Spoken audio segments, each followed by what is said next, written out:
ఆ రోజు వీళ్ళు చేసిన పని ఎవరికి ఎలాంటి ఆలోచన రాలేదు. ఒక కొత్త చట్టం తీసుకొచ్చారు, ల్యాండ్ సీలింగ్ యాక్ట్ అని, టైటిల్ యాక్ట్ అని తీసుకొచ్చారు.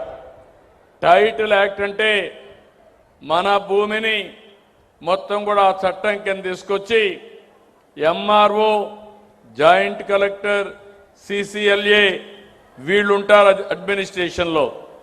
అట్లా కాకుండా ఆనాటి ముఖ్యమంత్రి ఆయన అనుకున్న వ్యక్తులనేసి మొత్తం కలిసి చూస్తే ప్రైవేటు వ్యక్తుల్ని, రిటైర్డ్ వ్యక్తుల్ని పెట్టాలని ప్రయత్నం చేశాడు.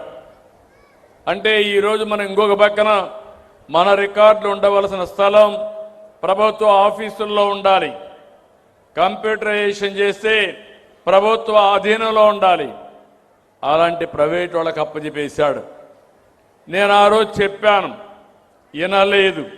అందుకే మీరందరూ గుర్తుపెట్టుకోవాల్సిన ఎన్నికల ముందు నేను ఆ రోజు ల్యాండ్ టైటిలింగ్ యాక్ట్ రద్దు చేస్తానని చెప్పడమే కాకుండా తగలబెట్టాను, పబ్లిక్ మీటింగ్లో తగలబెట్టాను. వచ్చిన వెంటనే రద్దు చేశాను. మీ భూమి మీ పెద్దలు మీకు ఇచ్చారు, మీ కష్టార్జితం సంపాదించుకున్నారు. మీ భూమి మీద ఫోటో వచ్చి ఎవరు ఫోటో వేశారు? జ్ఞాపకం ఉందా? ఎవరు ఫోటో వేశారన్నాను? సైకో ఫోటో వేసుకున్నారా లేదా? అంటే భూమి మీది ఫోటో అయింది. నిద్ర లేస్తే మీరు ఆయన. మూడోది, ఇక్కడ ఇంట్లో పుస్తకం చూస్తేనే కనపడాలి. ఇంకో పక్క మీ పొలం తిరిగిపోతే కూడా మిమ్మల్ని వదిలిపెట్టలా. మీ ఎంటబడ్డాడు భూతం మారిగా. పొలం దగ్గరికి పోతే మామూలు రాళ్ళు కాదు, మోస్ట్ కాస్ట్లీయెస్ట్ ల్యాండ్ అవి.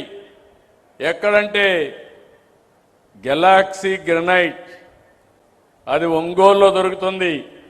అలాంటి గెలాక్సీ గ్రనైట్ 800 కోట్ల రూపాయలు ఖర్చు పెట్టి సర్వే రాళ్లు తయారు చేసి దానిపైన ఆయన బొమ్మ చెక్కుని మీ పొలంలో కూడా మిమ్మల్ని వదిలిపెట్టలా. అంటే ఏం చెప్పాలి నాకైతే అర్థం కాదు. ఈ పిచ్చితనానికి ట్రీట్మెంట్ ఎక్కడుందో నాకు తెలియదు. అడ్రస్ తెలిసి చెప్తే ఆ ట్రీట్మెంట్ ఇప్పించచ్చు వీళ్ళకు. నాకే తలబట్టుకున్నాను, ఏం చేయాలని అర్థం కాదు. నాకు 1 సంవత్సరం పట్టింది. అధికార యంత్రాంగానికి చెప్పాను, మళ్ళీ ఇలాంటి పునరావృతం కాకుంటే ఏం చేయాలని ఆలోచిస్తే కడాను ఒక సమస్య పరిష్కారానికి ఒక మార్గం చూపించారు. అది బ్లాక్ చైన్ టెక్నాలజీ.